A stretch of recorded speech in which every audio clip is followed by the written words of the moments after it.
Hello and welcome to the lecture series for the preparation of CLAT examination. We, in this particular lecture series, are going to discuss all the important topics of the legal reasoning portion for your preparation for CLAT examination. In the previous lecture series, we were discussing about the important aspects of the Indian Contract Act. We have thoroughly completed all the important provisions which is related and is expected to be there in your competitive examination, specifically for CLAT. And apart from that, we have already discussed the criminal law, which we have talked about the Indian Penal Code of 1860. We have dealt with all the important definitions of the offences, what will be the punishment, and what are the remedies that are available in the form of exceptions. We have dealt in our previous lecture what exactly is the definition of culpable homicide and murder. We have discussed about theft, we have discussed about extortion, we have discussed about dacoity, robbery, defamation, grievous hurt, wrongful restraint and wrongful confinement, and various other offences which find their way in the competitive examination. What we need to understand in our thorough approach for the preparation of CLAT examination is that after understanding the principle, it perhaps becomes very important for the candidates to go through the previous year question paper, so that they can be well versed with the questions that will be there in your examination and how to approach those particular questions.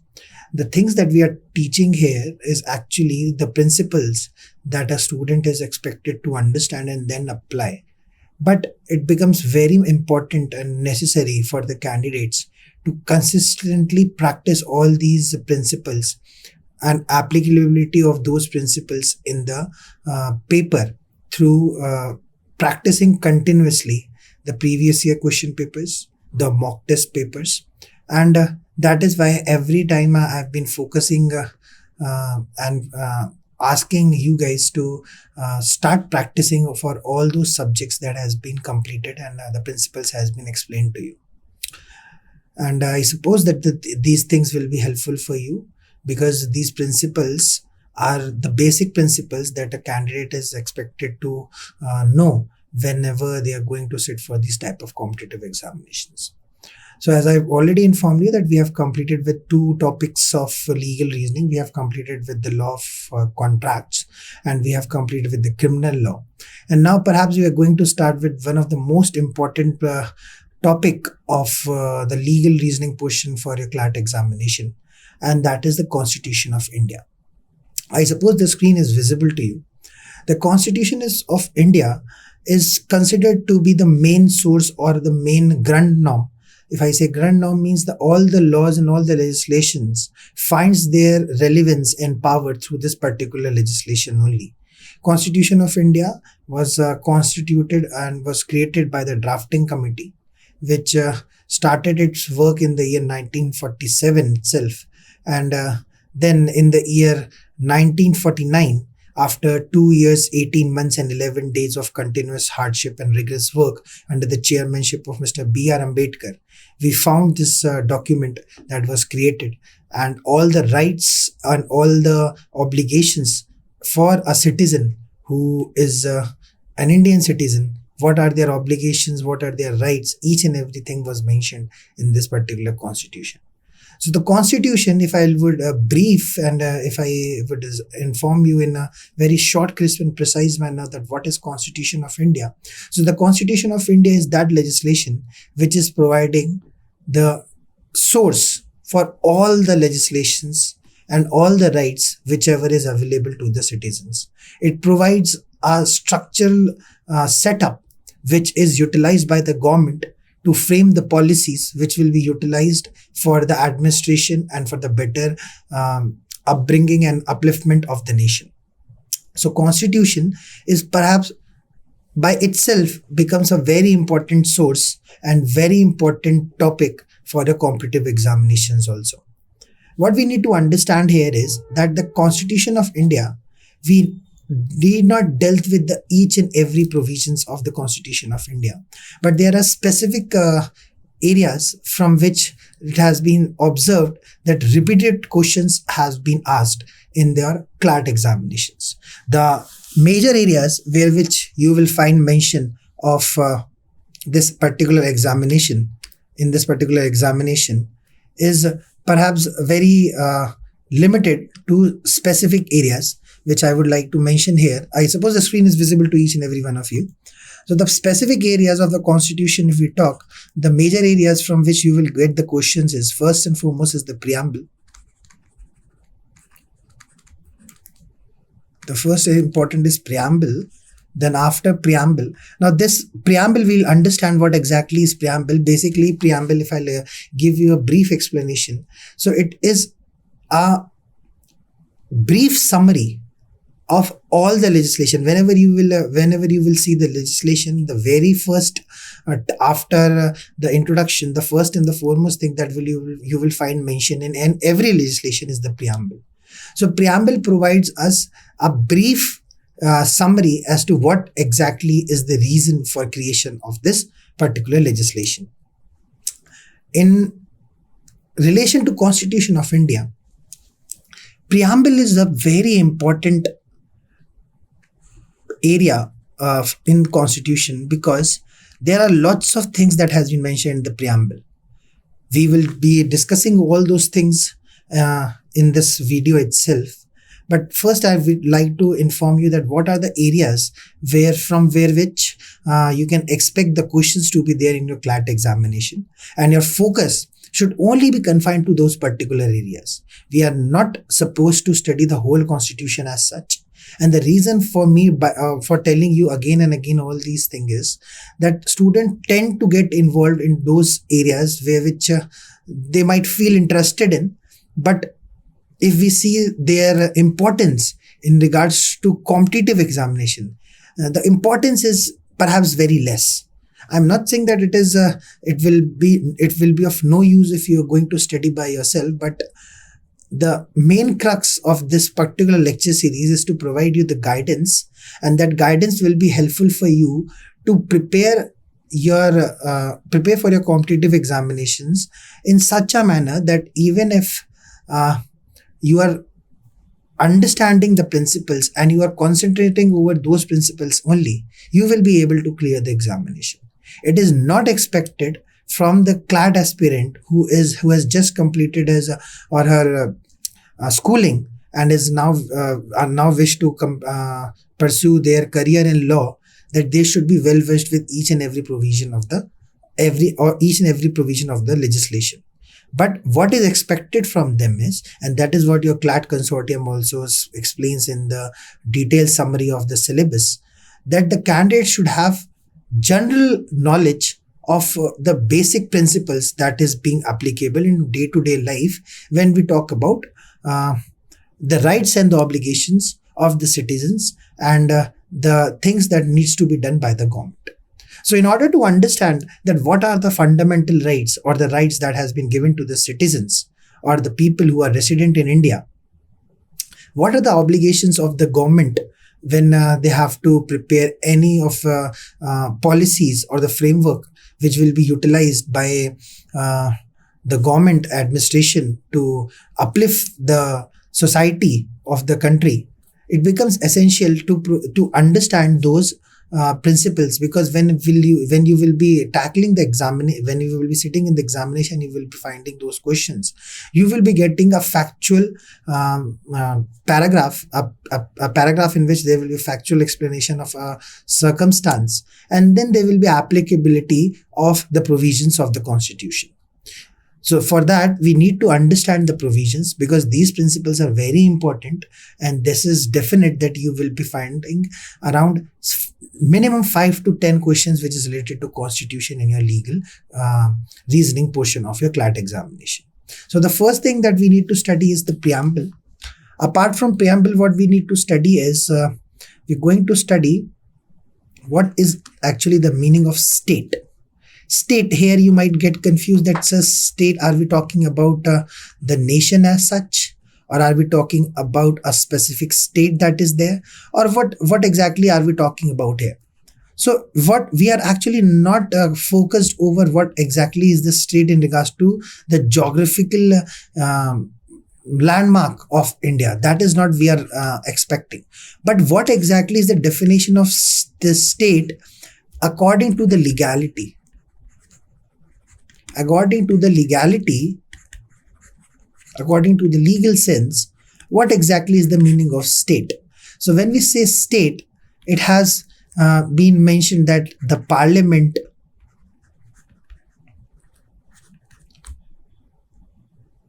the government with president, etc., constitutes state. And this particular definition of state has been mentioned under Article 12 of the Constitution.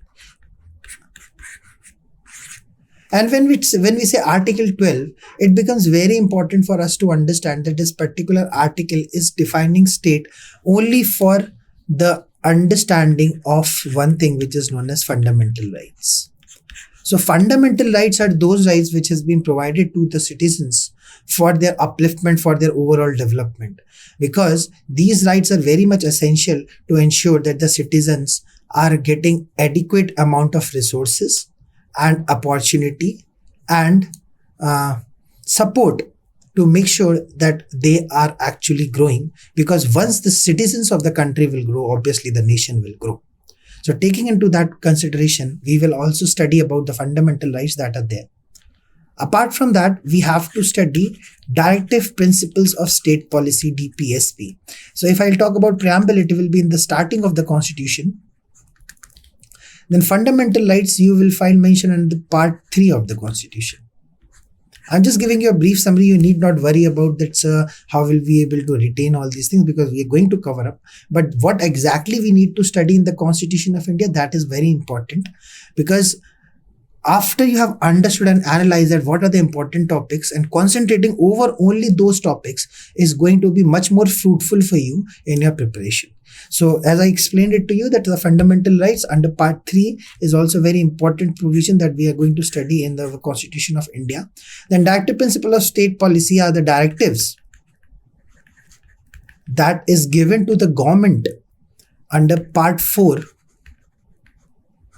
of the Constitution, which provides us the detailed framework that what are the directives that the government needs to take into consideration whenever they are framing any laws for the nation.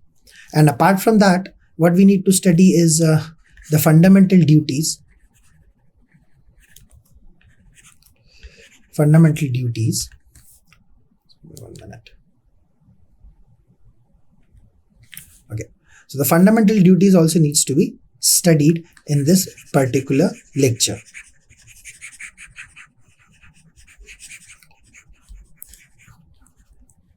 Apart from that, what we need to study is, we need to study the parliament, the formation of the parliament, what exactly is the parliament. We need to study who is executives and what is the power of president.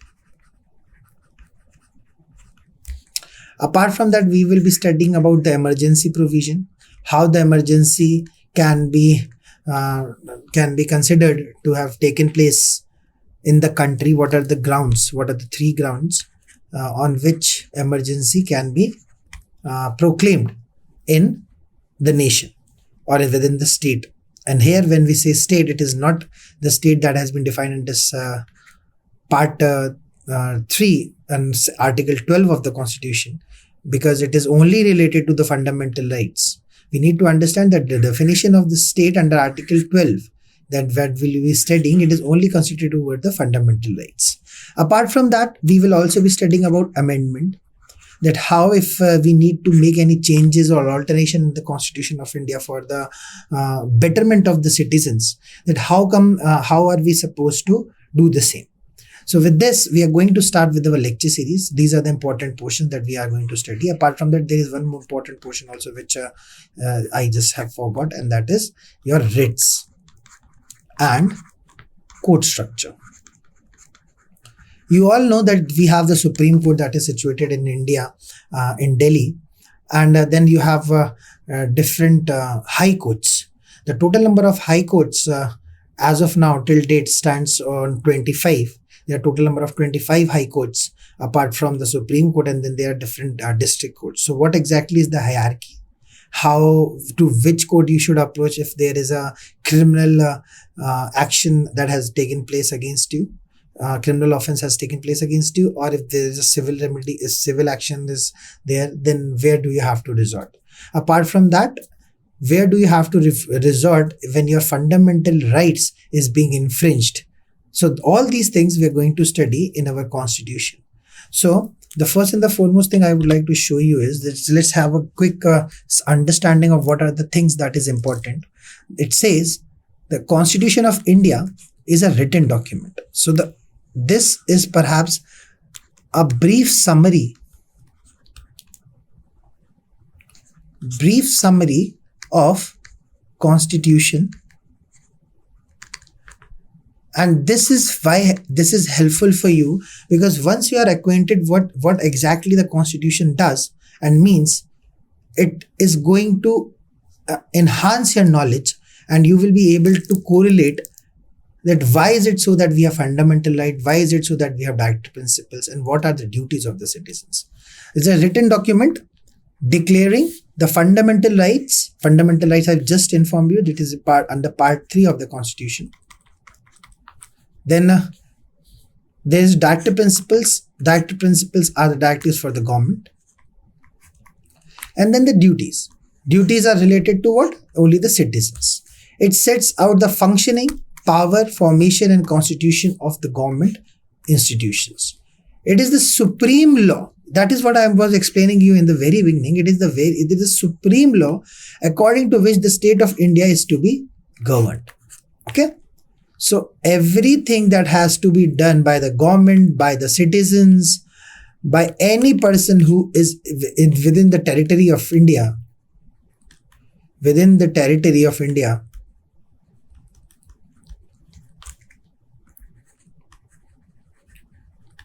is supposed to follow the Constitution. And these days are important for you because there are less chances. Obviously, they will be asking you that what on which date the Constitution Assembly. Okay. 26th of November 1949 and 26th of January, it becomes enforceable, came into effect. Now, 26th of January, I suppose it sounds feasible. This particular date is resonated to you because on this particular date, we celebrate Republic Day. And why do we celebrate Republic Day, guys? We celebrate Republic Day because on this day, we have adopted and enacted the Constitution of India. Adoption of the Constitution, that is accepting it, and then enacting means that we are going to follow the Constitution. So at accepting the Constitution, the terms of the Constitution was set up under the chairmanship of B.R. Ambedkar, and on 26th of November, we accepted it. But we were of this opinion, the Constituent Assembly was of the opinion that we will be enforcing or keeping into effect the Constitution on 26th of January 1950. And that is why the Constitution Day is celebrated on 26th of November. Constitution Day is celebrated on 26th of November, and Republic Day, that India became Republic on 26th of January 1950, and that is why we celebrate Republic Day on this particular date.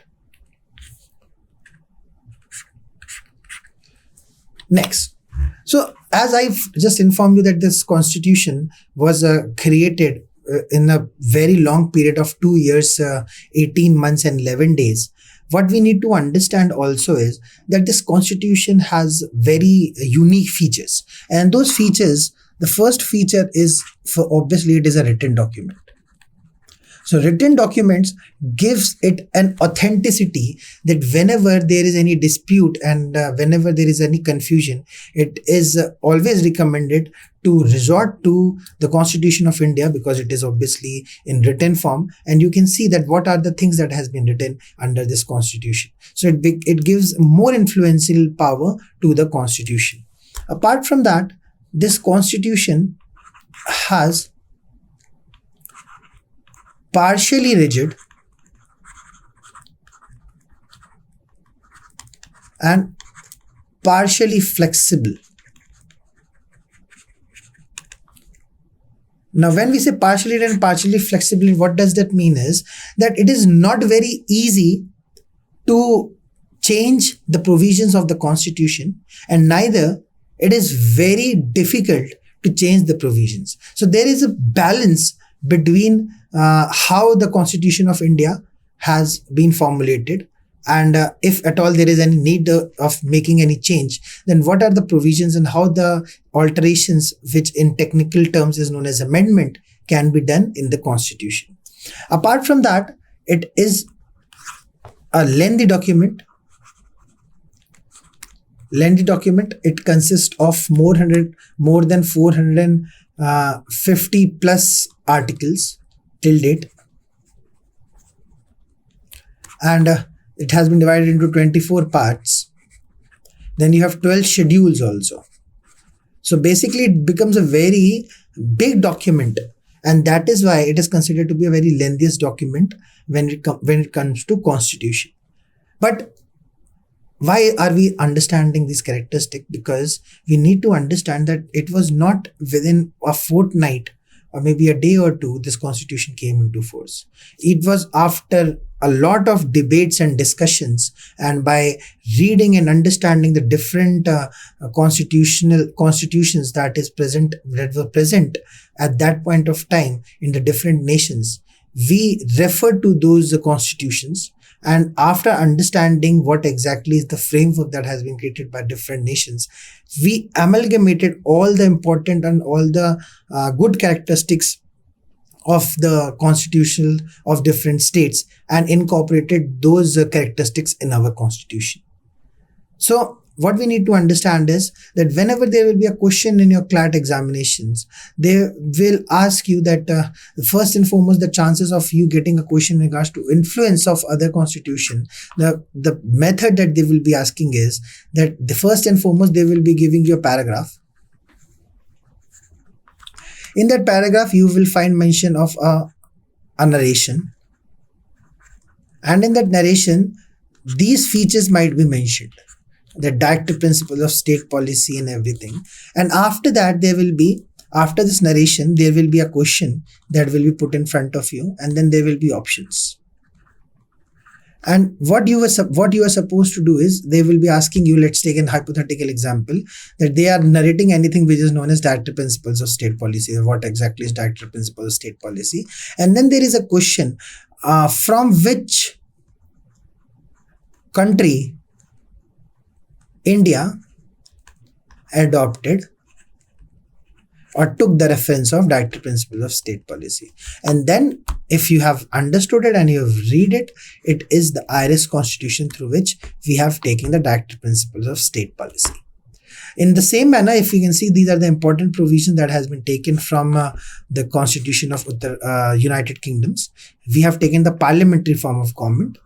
See, there are different forms of government, one being dictator, one being aristocracy, then you have the parliamentary form of government. So parliamentary form of government means that there are two houses. One is the lower house and one is the upper house. And the houses are being presided by their officers.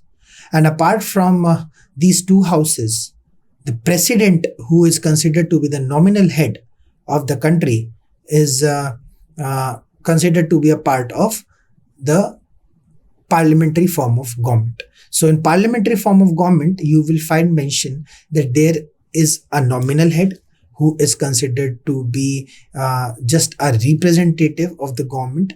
And then you have the real head. And when we talk about the real head, it is the Prime Minister of the country, Mr. Narendra Modi, who is considered to be the real head.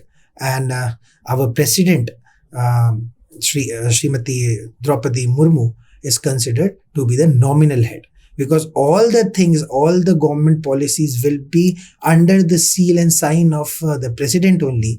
But the policies, the creation of the policies, the framework, how the policy needs to be made and everything will be governed through the Prime Minister along with the Council of Ministers.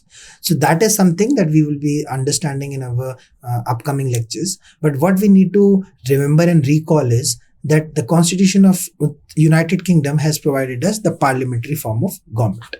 Then in the same way, you have the Constitution of United States, who has provided us the federal structure. There has been some mistake. This particular federal is being mentioned here. So federal structure.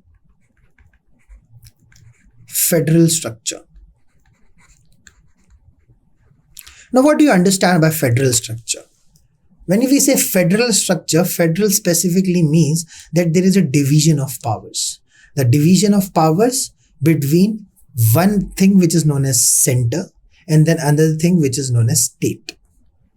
You all know that if you have at least gone through or we have understood that India is nothing but a union of different states. Okay. You have Uttar Pradesh, which is a different state. You have Delhi, which is obviously a territory. You have Madhya Pradesh, you have Maharashtra, and different other states that are there. And when they all have united together, they have formed India. So, the Constitution of United States says that the government should not be the United States Constitution of United States says that the government should be such that for every state, the state that is within the country, that is, for example, Uttar Pradesh, Madhya Pradesh, Uttarakhand, or any other state, should have a different form of government who should ensure that the policies and the frameworks and the citizens who are living in that particular state, they should be given their rights. They should have right to justice, and they should be provided such an atmosphere which helps them to groom and to grow.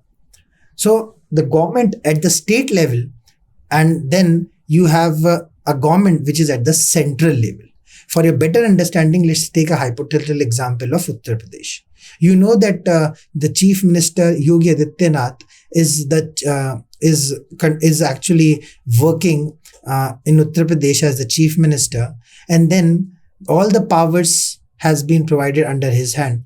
And then you have the Prime Minister that is at center, and who is Mr. Narendra Singh Modi. So Narendra Singh Modi is the real head at the central level. And then you have different chief ministers along with the governors who are at the state level. So there is a division of powers, that the states shall govern themselves within their territory, and then they all will be governed by one power, which is one government, will be at the center, and that is the Narendra Singh Modi government, the BJP government. So that is the division of power, and that division of power is considered to be the federal structure. And from where we have taken that thing? We have taken that thing from the United States of America.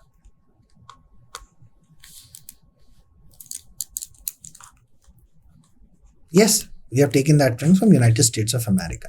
In the same way, from Australia, we have taken freedom of trade and commerce. It becomes a very important policy, and it becomes very important that since you know that India has been agrarian economy, means majority of our economy comes from the agriculture. We have lots of farmers who are working for their upliftment, and it provides us the good amount of resources and revenue also from the agriculture sector of our country. So it becomes important to make sure that the trade and commerce in the country should be such that it should help the citizens to grow by themselves. And that is why freedom of trade and commerce become an important aspect. From where we have taken it, it has been taken from the Australian Constitution. In the same way, French Constitution provided us with the ideals of liberty and equality. You will find mention of liberty and equality not only in the Constitution, but also in the preamble of the Constitution.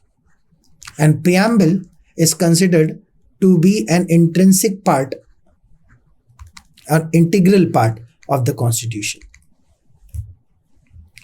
So that is why it is important for every one of us to understand that what are the important areas, or what are the important constitutions from which we have taken the different provisions, because you will definitely be getting at least one question in regards to this particular area in your competitive examinations. So it is expected that you will be just remembering this particular portion. From Canada, we have taken the distribution of power between the central and the state government. That is the federal structure only. From both of them, we have taken this particular information. Then Russian constitution, if we have taken fundamental duties.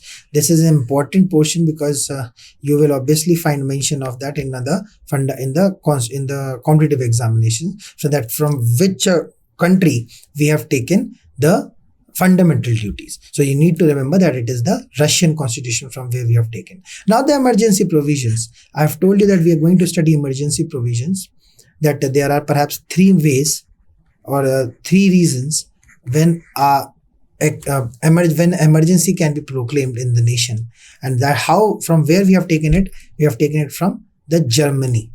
From the Germany constitution, we have taken the provisions of emergency. South Africa has provided us with the amendment of the constitution, how the constitution can be amended. That is, we have taken it as reference from the South African constitution. And from Japan, we have taken the due procedure of law. That if there is a procedure that has been mentioned under any of the legislation, then it becomes an important requisite to follow that procedure, and only then remedies can be availed. So that is how different countries' constitution has provided us with the framework of formation of the Constitution of India. So let's see again what is the important things that we need to study. The Constitution is the supreme law of land. I've just informed you it is the supreme law of land. All the organs shall function according to the procedures mentioned in the Constitution and shall obey the limitation mentioned under the, because since it is the supreme law of land, so it becomes the rule of law. Rule of law means that law which has been mentioned in the Constitution becomes the rule. And here this rule is mandatory for everyone to follow. Yes, so it becomes very important for everyone, whomsoever is the citizen of India, who is residing in India, or has come to India, that they should appreciate and respect the Constitution's supremacy, so that the rule of law can be there, and then the country should be able to work in a peace and stable atmosphere. The preamble of the Constitution, that is, aims to establish of what? Now, in order to understand what is sovereign, socialist, secular, democratic and republic, I would like to first show you that what exactly is Constitution. The Constitution of India is considered to be the supreme law of the country, that I have already explained it to you, as it put forth the framework of the fundamental political principles. What are the fundamental political principles? The fundamental rights,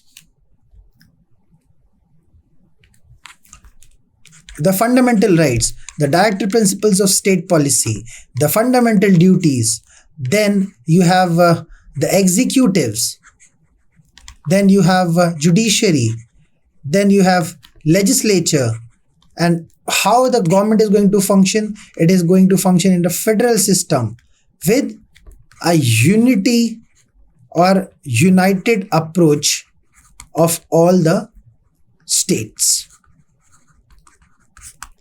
So the division of the country between the center and the state, and how this particular thing works, is what is considered to be the federal system that has been mentioned here. The Constitution declares India as a sovereign, socialist, democratic republic with a parliamentary form of government. The Indian Constitution shows federal as well as unitary system. Now you must be confused that what is federal. I have already explained to you that the powers are divided or shared between the states and the central government. State government, example, Yogi Adityanath. And central government example, Modi government. So this is how you can understand and correlate that, okay, this is something that what is exactly a federal system. And then union system, power concentration in central government with weak state government. So if you can see that there is a division of power between the center and the state. What are the policies or areas on which the center will make laws? And what are the policies or areas on which the state will make laws? There is a list that has been provided. That list you will find mentioned under the schedules. And in that list,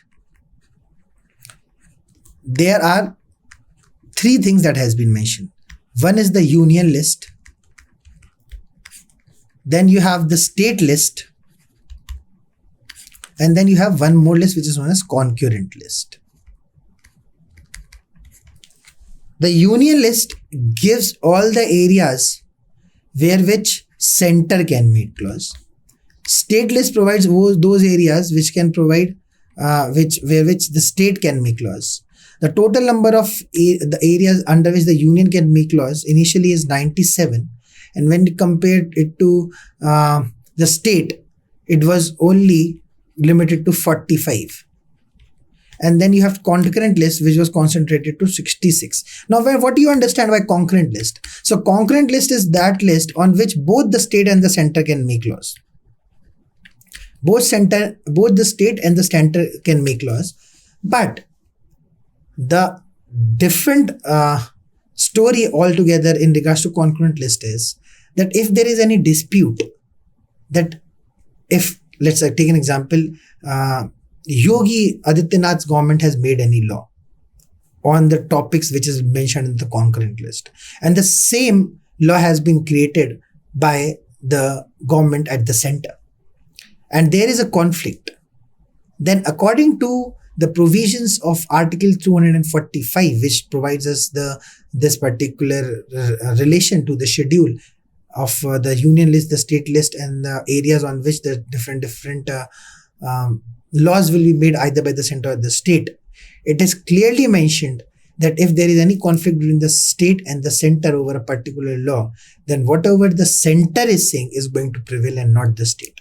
So what we see here, that although there is a federal system of governments in India, but still we have a united system, and that is the concentration of power is more given to the central government and lesser powers are given to the state government.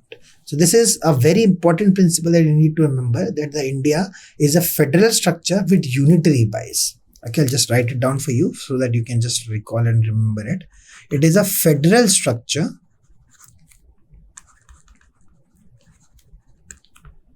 with unitary bias.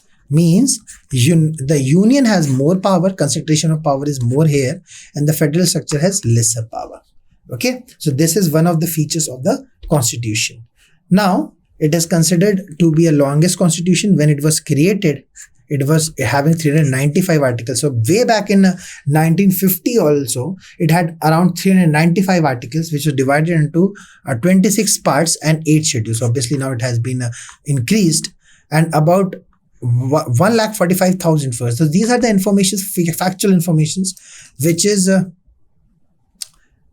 obviously very important for you to remember, but will not be obviously there in your papers. But what is important here is this particular portion, which you see in the next, or maybe if I would say the bottom of this particular sheet. The Constitution of India is divided now into 25 parts.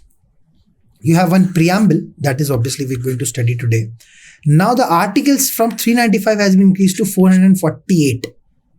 There are 448 plus articles. Then you have appendices 5 that obviously we will be dealing in later stages. And then you have 12 schedules. So initially there were only 8 schedules. Now there are 12 schedules. So what we see that there is the increase in the number of provisions that has been inculcated or introduced in the Constitution of India. And that is why it becomes a very important and very lengthy document also. So starting with the Constitution, if we start with the very first page of the Constitutions could sometimes look like this. It looks like this, the Constitution of India. This is the front page of the constitution, the real constitution, from where all the copies different of this particular constitution you will be able to see in the market in the form of Bare Act, in the form of a book. And there are different commentaries that has been mentioned over the Constitution of India by different profound professors and laureates. And they have provided their interpretations based on the judgments that has been provided, and by the different interpretations of the constitutions has been given by different people. But the main book, the main source of the law is something which looks like this. And it starts with the very first page. After you open this, the first page, which has been obviously, it is this one. When you open the first page, on the very first page, you will see this particular, these two particular pages. On the left hand side, you will see in Hindi the preamble that has been mentioned, and on the right hand side you will find mention of the preamble which has been mentioned in English. Now, what exactly does this preamble says? That is very important for all the CLAT aspirants to understand. And from here, I would request you to kindly be very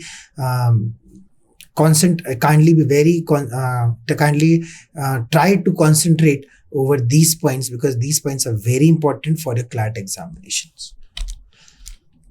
So this is what your constitution says, and I would like to read it first for you so that you can obviously understand that we the people of India.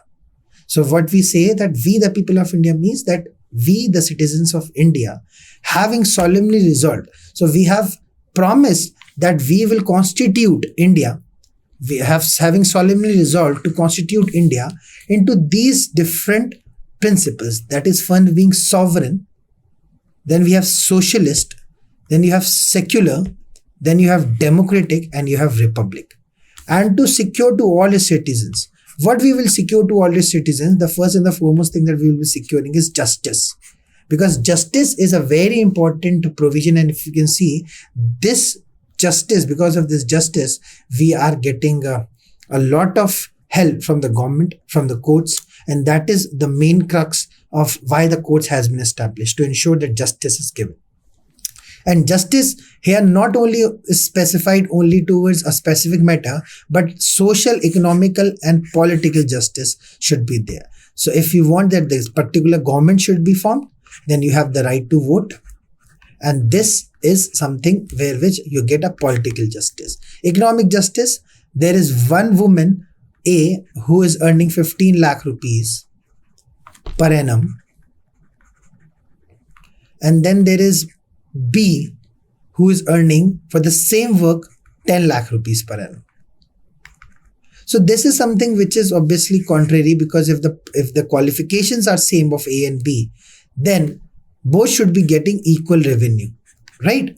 And that is what we need to ensure through economic justice. And then you have social justice, that you must have heard that because in the earlier days there used to be caste system, and there has been a divide in the society on the basis of religions also. So what we need to make sure is that even if there is a division on the basis of caste system, every caste and every religion or every gender or areas on which the person has been born, on the basis that the place of birth, the sex, the caste, the creed should not be of any influence in order to get justice. So social justice, everyone should be treated equally. Right to equality, which has been mentioned under Article 14, finds mention because under the preamble, we, the people of India, is solemnly resolving that we will ensure to all the citizens what? Social, economic, and political justice. Apart from that, liberty of thoughts, expression, belief, faith, and worship. I want to invent something, but that invention cannot be curtailed until unless there is a liberty of thought, and then I have the liberty to express it. The liberty to have a belief that we have different God. In the Hindu mythology, it is mentioned that we have different gods. And if you talk about Muslims, they say that there is only one God. although there is a difference in opinion in regards to whether there are multiple gods or a single god, both the religions are together accommodating in India without having any differences. How we made sure that particular point? Because we provided liberty of belief. That if a particular person believes that there is multiple gods, he has well within its rights to believe that. And if a certain person believes that there is only single God, he is well within its rights to believe that particular thing. Faith and worship. I have faith in particular God, and the other person has faith in another God. So it doesn't stop them from having that particular faith. And how we are going to worship that particular God, that is also is we have the liberty to do it. And how we are assuring that, how we are getting that, it is only through the Constitution of India. Because the Constitution of India, as I've just informed you, Preamble provides us these guidelines or the scope or the reasons why we have constituted the Constitution of India. Because we wanted that the citizens of India should get justice, should have liberty, and not only liberty, they should also have equality. What is equality? Equality of not only the status, which it means that in India, a rickshaw puller and an actor, a movie actor or a rickshaw puller, a minister or a driver, any person should not be considered unequal just because of their status. So we see that when we go to the court, a person who has who has done an offense, it shall not be on the basis of their status that they will be tried. If a rickshaw puller has committed an offense, he will be subjected to the same punishment as that to an actor if he has committed the same offense. So how we are ensuring that? Because our Constitution of India is providing equality of status and of opportunity also. Opportunity means that it shall not distinguish on the basis of caste, color, creed, religion, place of worship, etc. that a particular person should be given an opportunity or not. You find mention that this particular point of opportunity has a very debatable topic, that is reservation. So reservation was given to some citizens in order to make sure, in order to ensure that the opportunity should be of equal in nature. And there are different arguments. We are not going to indulge in that. But opportunity in order to make sure that even if there is a son of a rickshaw puller and then you have a son of a minister, both are equally entitled to get an opportunity for the government examinations, for sitting for a competitive examinations. Majority of the people who are preparing for CLAT comes from different community. Some might be having very highest amount of resources. Some might be having good teachers. And some might not be having even those resources to actually go through this particular video itself. So, but the Constitution ensures that the opportunity should be there in such a manner that even if you have not been able to get those opportunities, but still when you go and sit for the paper, for each and every citizen, for each and every person who is going to appear for CLAT examination, the rule will be same, the paper will be same, and the mark list and the allocation of the college will only be on the basis of merit and not on the basis of their status. So this becomes a very beautiful point that has been given to us by being on the basis of the Constitution for being the citizen of this country. And then you have fraternity. Fraternity means that we have a sense of brotherhood. We have to care our neighbors. We have to ensure that if they have any sort of problem, we are there for them. And then there's this reciprocity. Why? Because what we want is that there should be unity.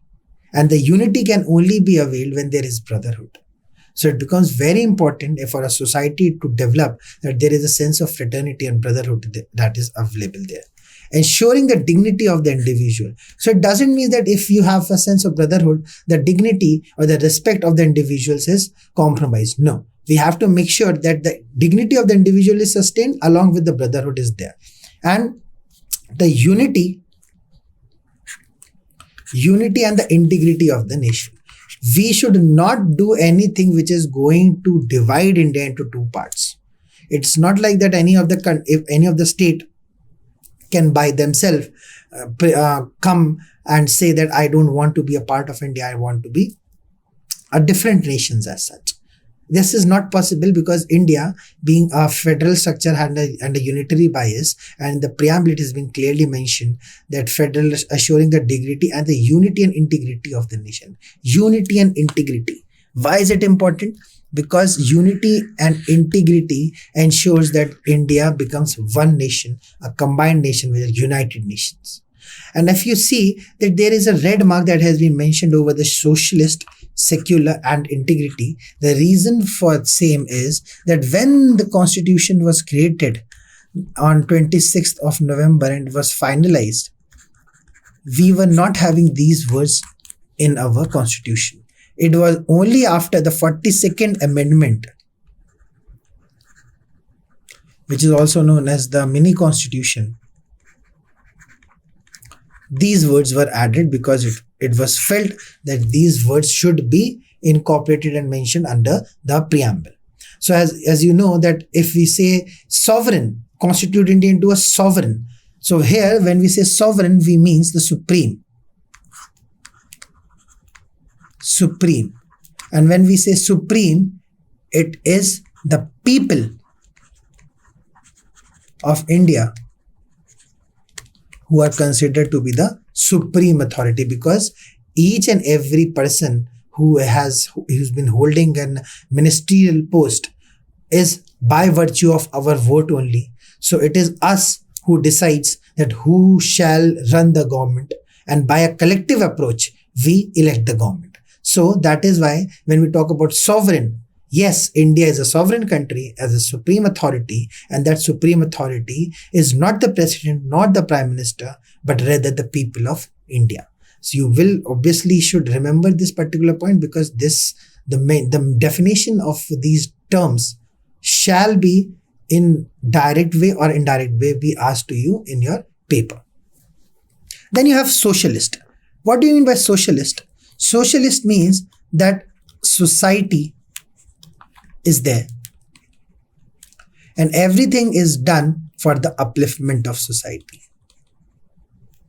So socialist is also a feature of our constitution. When we say secular, we means sarv dharm samprabha. The Hindi word sarv dharm samprabha means that every religion, you know that India has has a diverse areas where which we see that there are different communities where we find Sikhs, we find Muslims, we find Christians, we find Parsis and others minor religious denominations that has been there. We find Sikh and you find Jain, you find Buddhism in India, and all of them are living together and are sustaining themselves. And how come is it made possible? Because India is considered to be secular nation where which every religion is treated equally and there is no religion of the country as such. It is not like that if India is a Hindu majority, it will be considered to be a Hindu nation, or if it will be considered as some other nation, because in a positive approach, India has no religion as such, but it respects all the religion. And when you say democratic, what do you mean by democratic is that the election of government takes place through voting system. So this is something that you need to remember when you're talking about the preamble of the constitution. And it was on the 26th day of November 1949. Do hereby, these three words should be remembered: adopt, enact, and give to ourselves this constitution. So it was the people who by themselves has mentioned that it is we the people who are accepting the terms of the constitution, and we have adopted the constitution, we have enacted the constitution, and we have given to ourselves this constitution on 26th of November 1949. And that is why on this day, 26th November, every year we celebrate Constitution Day. Understood? So I suppose the preamble is pretty much clear to you. Let's move forward, and these are the important case laws. Now, why we are studying the case laws? It is perhaps strictly for your competitive examination point of view. That there are certain debates whether the preamble is a part of the constitution or not, whether it should be considered as a different document, because all it is providing is a declaration that we the people of India, having solemnly resolved to constitute India into a sovereign, socialist, secular, democratic republic, and to ensure to all its citizens justice, liberty, equality, and fraternity and integrity, and that's what is we are adopting, enacting, and giving to ourselves. But whether it should be considered as a part of the constitution, or it is just a key, or if I will say an announcement or a declaration by the citizen of India. So there has been different arguments that took place in the Supreme Court, and based on those arguments, we have come to a conclusion that yes, preamble is not only the part of the constitution. The preamble is not only the part of the constitution, but it is an integral part of the constitution. And that is why these case laws that has been mentioned here becomes an important point of discussion. So the first case law, you have to remember the name, Re-Barubari versus Union of India 1960, explained that initially it was mentioned by the judiciary, that by the Supreme Court, that the preamble is not the part of the constitution. So at that point of time, it was considered that no, the constitution and the preamble is not the part of the constitution, but it is a separate document which is providing a declaration that we the people of India is adopting the constitution as such. But in the later stages, when the debates and discussion was coming and again being asked in the court, and then it was by the Keshan and Bharti case, which is an important case, a very important case for all the CLAT aspirants, and we will be discussing this case in our future classes, that in this case only it was held that no, it is actually the constitution, an integral part of the preamble is the integral part of the constitution. And in the S.R. Bomai versus Union of India, it was again confirmed that it is the basic structure under the basic structure. Now, what do you understand by basic structure? So basic structure is something which it has been mentioned that the constitution has different provisions. So whether all the provisions of the constitutions can be changed or not, this was a question that was put up in front of the Supreme Court when they were interpreting the provisions of the constitutions, because since, as you know, that the interpreter of the constitution is the authority of being the interpreter of the constitution has been given to the Supreme Court. So when they were interpreting that what exactly has been mentioned in the constitution, they came to a conclusion under the case of S.R. Bomai versus Union of India that it is part of a basic structure, and that basic structure, as you have seen, that whenever there is the construction of the building, and when the pillars are going on, the pillars are being structurized, they are be considered to be the structure or the basic structure of their particular building, and then obviously you find the walls and everything. So for constitution, the basic structure is those areas which cannot be altered, which cannot be amended, which cannot be changed. So in the year 1994, it was mentioned that yes, constitution is a basic structure and there cannot be any alterations or addition under the preamble, or it cannot be removed or taken away or separated from the constitution. And then again, in the case of LIC of India versus Consumer Education and Research Center, it was again confirmed that the Supreme Court held that the preamble is an integral part of the constitution. So now this is the approach, that the constitution has preamble as an integral part of it. That is why these important case laws that is what you need to remember and understand, because you will get and you will get a factual question in such a manner that the facts of these cases will be put in front of you.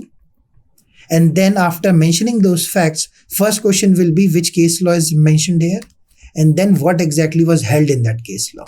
How the preamble is part of constitution or not the part of the constitution. So until unless you have been acquainted by this particular case law, it will be very much impossible for you to remember this. So as of now, what is important for you to recall and remember is that the preamble is a part of the constitution, and these different case laws has provided us with this particular resolution. Understood? So these are the famous quotes that you will obviously get in your papers that are expected to be there. That in the narrations you will find mention of these famous quotes, and then there will be question that who has said this particular point.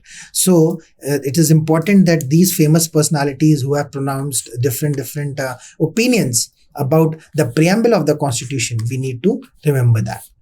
It's our constitution's horoscope. So the constitutional horoscope was set by Dr. K.M. Munshi. The identity card of the constitution, very often asked question that who has said being the preamble is the identity card of the constitution. It is N.A. Palkiwala. That is what we need to remember.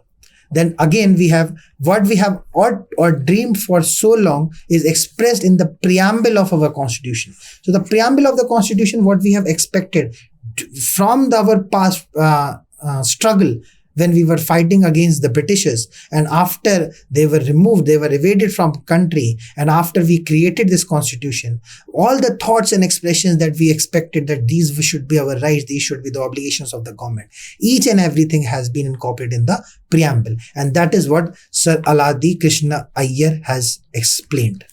And you need to remember this saying, because you will get a question where which there will be a statement like this, and you will be asked that whether this the person who has proclaimed this particular saying is Sir Alad Krishna Iyer or somebody else. It is the keynote of the constitution. Keynote has been said by Ernest Baker. And the constitution, it is the constitution's soul. It is gem embedded in the constitution. It has been said by Justice Bhagwati. So these are the things that you need to remember, because majority of the times when you talk about constitution, there are a lot of things that you need to not only understand but to remember also, because once the facts will be in front of you, until unless you are not able to recall that who has said that, it will be difficult for you to answer. So when we talk about the approach that we need to follow for the constitution, we have to understand the principles. Along with the principles, we also have to remember what are the different statements or the references has been given by the different pronounced authors in regards to the different conflicts that has been there in regards to what exactly the constitution says. And after the constitution, you will find mention of the different parts. If you can see that the Constitution of India, after the preamble, which provides us the guiding purpose and the principles of the document, there are different parts, part 1, part 2, and these parts goes to part 22. And these different parts has provided us with the information as to what exactly are the things that has been mentioned in the constitution. The first part talks about the union and the territory, that what will be the territory of India, which state will be within the territory of India, whether Andaman and Nicobar Islands are within the territory of India or they are not being considered as a part of India, whether Sikkim is a part of India or not. All these things has been mentioned in part 1. How the territories will be made, how the amalgamation of two states together can be done, how the new states can be created. All these things has been mentioned in the part 1 of the constitution. Part 2 talks about citizenship, which provides us a detailed framework as to how a person, even if he is not born, if he is born in India, he by default becomes a citizen of India. But there are other provisions also which provide us with a detailed framework as how a person from another nation can incorporate by the process of neutralization, by the process of conversion, by registration to become the citizen of India. You must have heard the name of Mr. Akshay Kumar. Akshay Kumar is one person, for an example for you, who has adopted the citizenship of India, and now he's been considered as the citizen of India. Now you have fundamental rights, very important and very specific area which we will be dealing in our upcoming lectures, and very important for your CLAT examination. That fundamental rights are those rights which has been given to the citizens. These rights are very much important for the all-round development.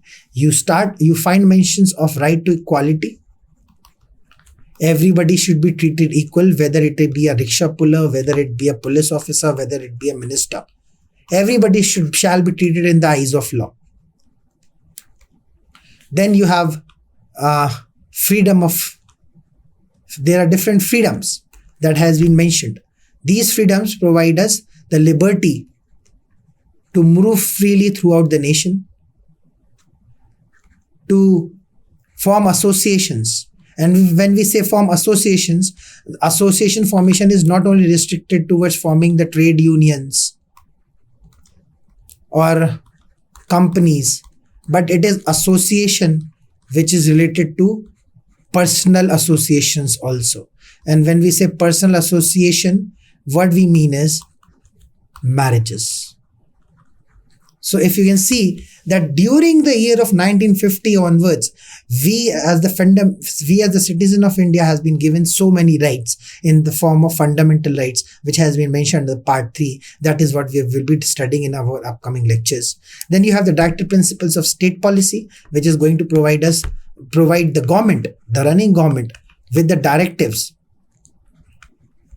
that what is supposed to be done for the creation, and what are the policies, what are the things that one should restrain whenever there is a policy that has been created. For example, I'll give an instance. If there is a policy that is being created that in a particular institution, the women who are working there shall be paid a remuneration of 25,000 rupees, and the men on the other side will be paid 40,000 rupees. So these type of policies and framework, if being created by the government, will conflict with the directive principles of state policy, which says that there should be equal pay for equal work.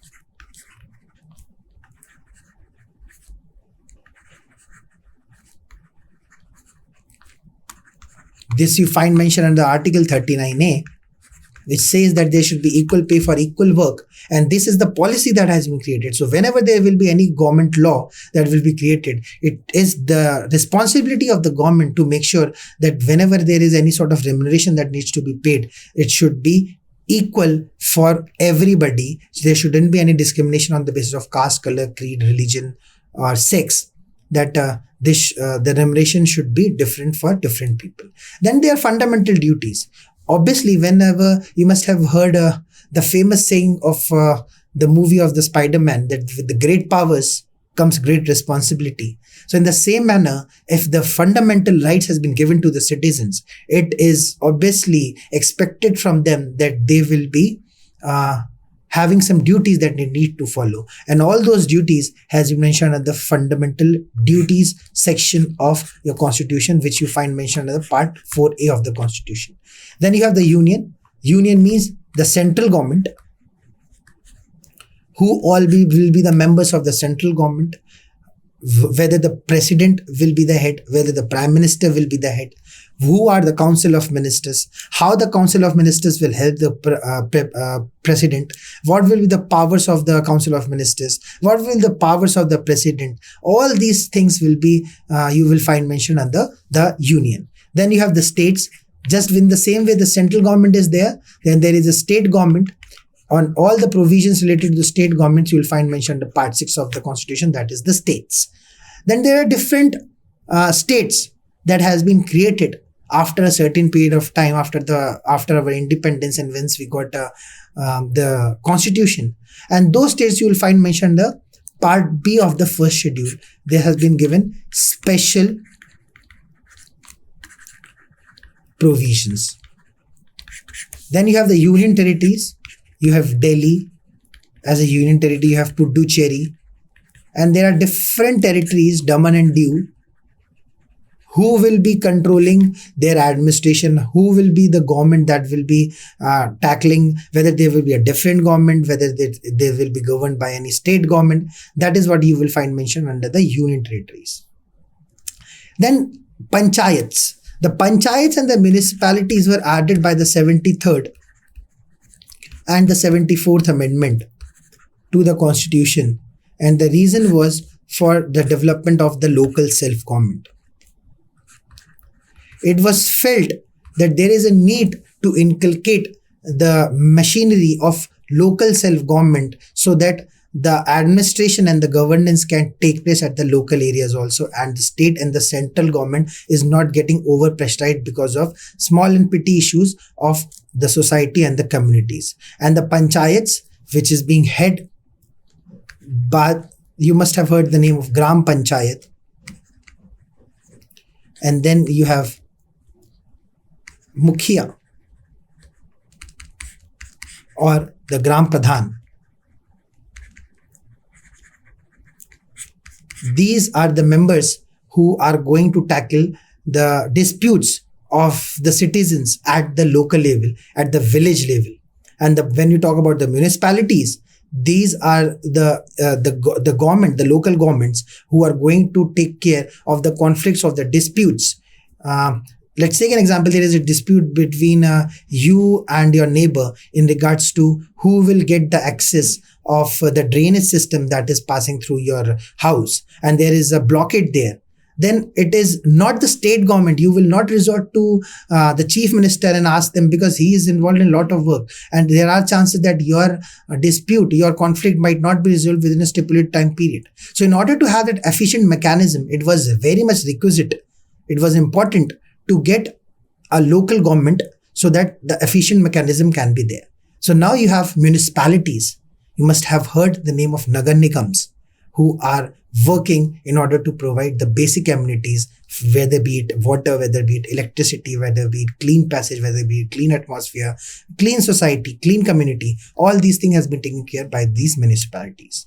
So these parts, as has been mentioned in the constitutions, provide us with a detailed framework that what are the provisions that are there and what are the rules that one has to follow if you're talking about the growth of the country and the growth of the citizens. And all these are very important for a layman to understand.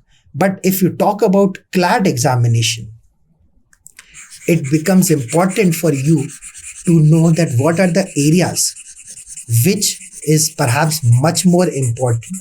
And these things obviously you will be studying in your upcoming when you will be selected for your examination, after your examination is conducted and you get selected for your colleges and you start studying law, then you will be obviously be getting acquainted with all the parts in detail.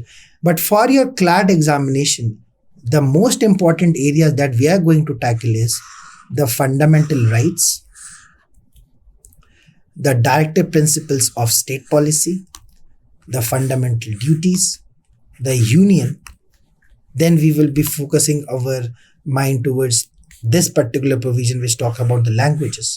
What are the language that will be used? What is the official language? Whether it is Hindi or English. That is something that we need to take care of. In the parliament, whether we can have discussions and debate in mother tongue, that is Hindi, or we can only use English whenever there is any communication that is taking place. In the Supreme Court, whether it is Hindi or English that will be used, that is something that we need to take into consideration. That we will be studying about the emergency provisions. What are the emergency provisions? There are three ways when emergency can be proclaimed in India. One being financial emergency, one being external aggression, that is war, etc. And when the state machinery breaks down. State machinery breaks down. So on this basis, emergency can be proclaimed. And how the amendment of the constitution takes place, this is what we need to study for our CLAT examination. So these are the basic areas that we will be covering in our upcoming lectures. And when you talk about the Constitution of India and government, you must know that the government of India, if we talk about government of India, we as students, there is a confusion that when you talk about government, it is only BJP, or if I'll say the Modi government, who is actually the government, but answer is no. The correct answer is the government consists of legislative, judiciary and the executive. When we talk about the legislative, it is the Parliament of India. President of India, that is obviously Draupadi Murmu. The two houses, which is obviously being dominated by the BJP, the NDA government.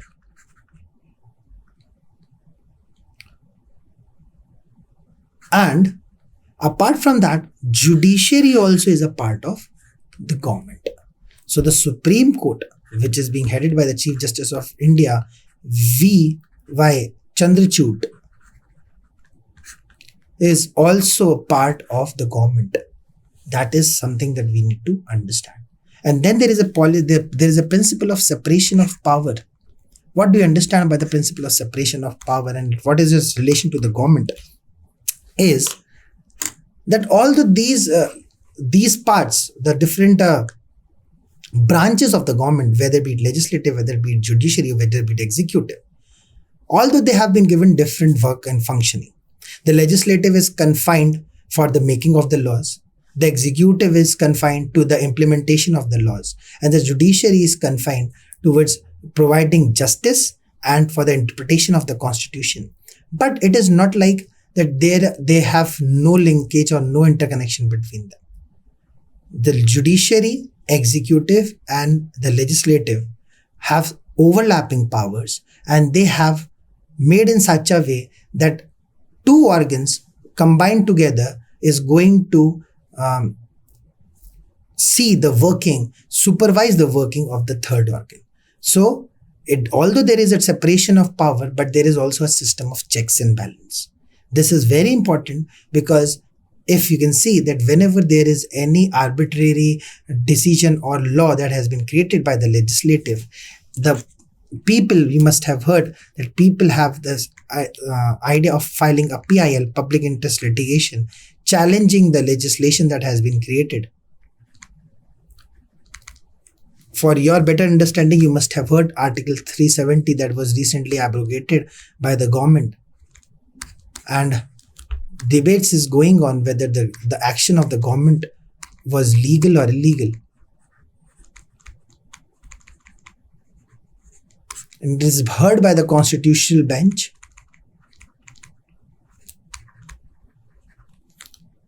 which comprises of the Chief Justice along with four other judges.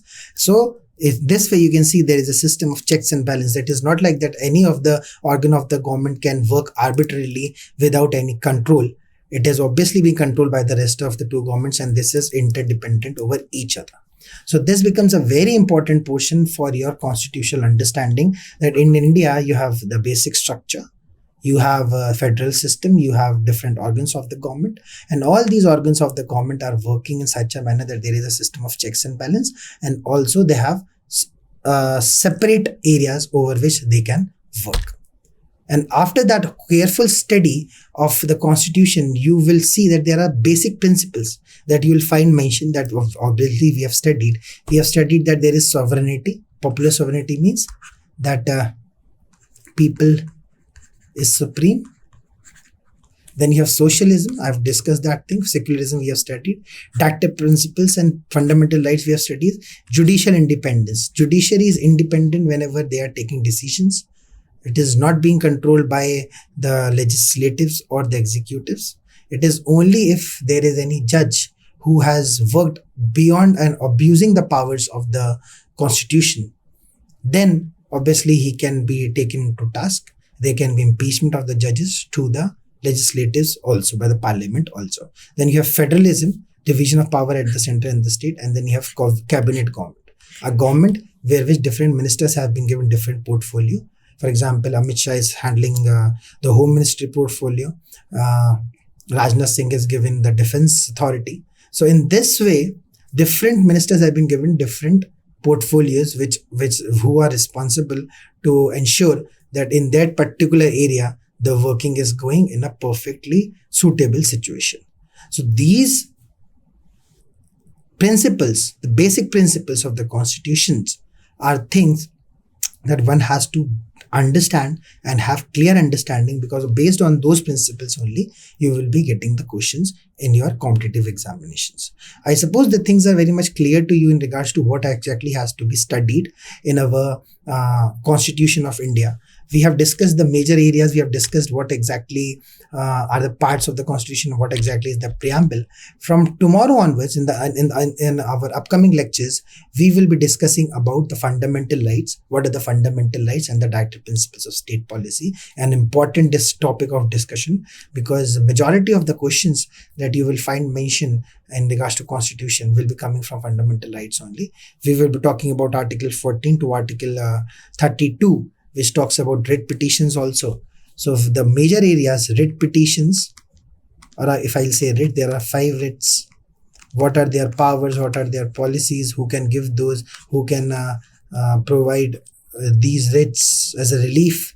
All these things, how they are related to directive principles, fundamental duties and fundamental rights. All these 3 areas we will be discussing in our upcoming lectures. With this, I would like to thank you all for being present in this particular lecture, and I wish you the very best of luck for your upcoming examination. And I would request you to kindly be consistent with your approach for the preparation of this examination, because this examination requires a consistent approach, a continuous and persistent approach towards solving the questions and being adamant of understanding and learning, and then applying those principles and the learnings that you have got through these lectures, through your own understanding, through your self-studies, and then applying those understanding in the papers. So as I've earlier already informed you, that there are 3 P's which will make sure that your examination is clear and you get a good college for your career in law. So the 3 P's, as I've already informed you, is principle, persistency and practice. If you follow this honestly, I assure you that nobody can stop you from cracking this examination. With this, I thank you all again for being here and for understanding this topic. The upcoming lectures will be of the fundamental rights, directive principles of state policy and the fundamental duties, along with the writ petitions. And after that, we will be covering the union, which will be you will find mention of the parliament, you will find mention of the judiciary, that is the Supreme Court and the High Court. And then we will be taking those topics which are relevant for your CLAT examination, that is your emergency provision, language and amendment.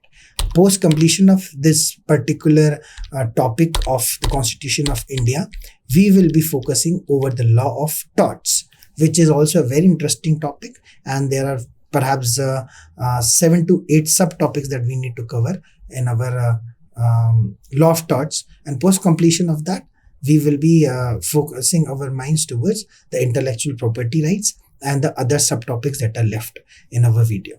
Thank you so much guys for being here. I would again wish you the very best of luck. Okay. Bye-bye.